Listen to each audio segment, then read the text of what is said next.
Welcome back to VLADA'S place.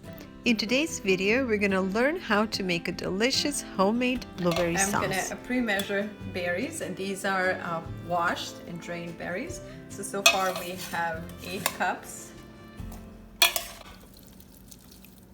And since this is not an actual jam, we're going to cut the ratio of sugar to 1 3/4 cup of sugar on 10 cups of blueberries.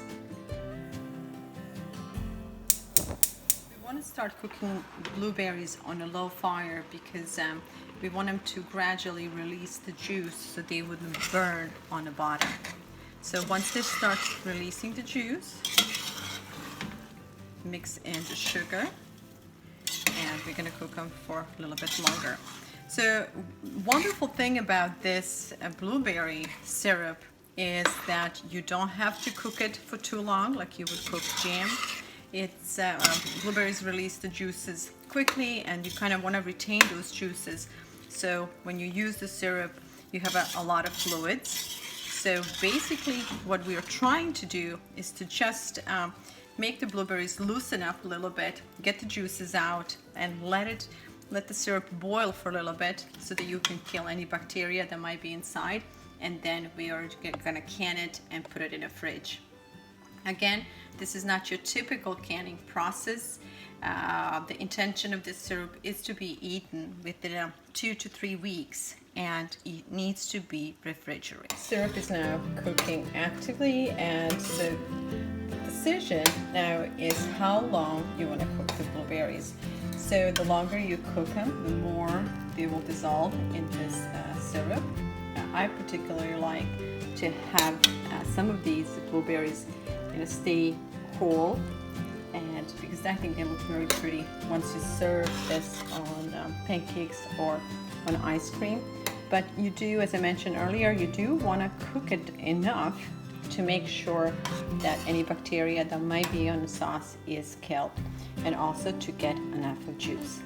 So this has been cooking for about not even 10 minutes, and it's almost ready. So I'm just going to go wash a few jars, and then I'm going to start canning it. At this point, reduce the fire to very low. And as you see, I have a little dish here, and this is for a couple of reasons.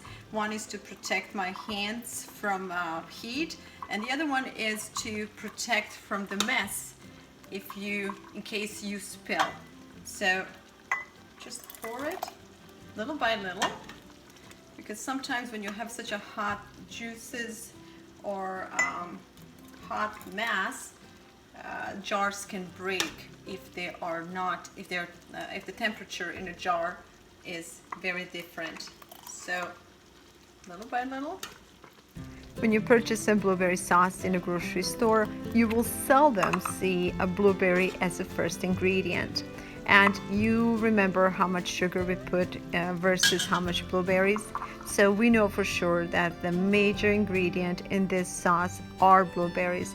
And obviously there is some sugar, but there's nothing else in it. So this sauce is phenomenal on pancakes, and it's something I don't feel guilty serving to my kids. In addition to that, it's great on ice cream, and it's great in marinades as well. Thank you so much for spending time with us once again. I'm sending you lots of love from my little kitchen and my family. Until the next time, I hope you will send us your likes and you will subscribe, and I hope that you will continue to take good care of yourself and those around you.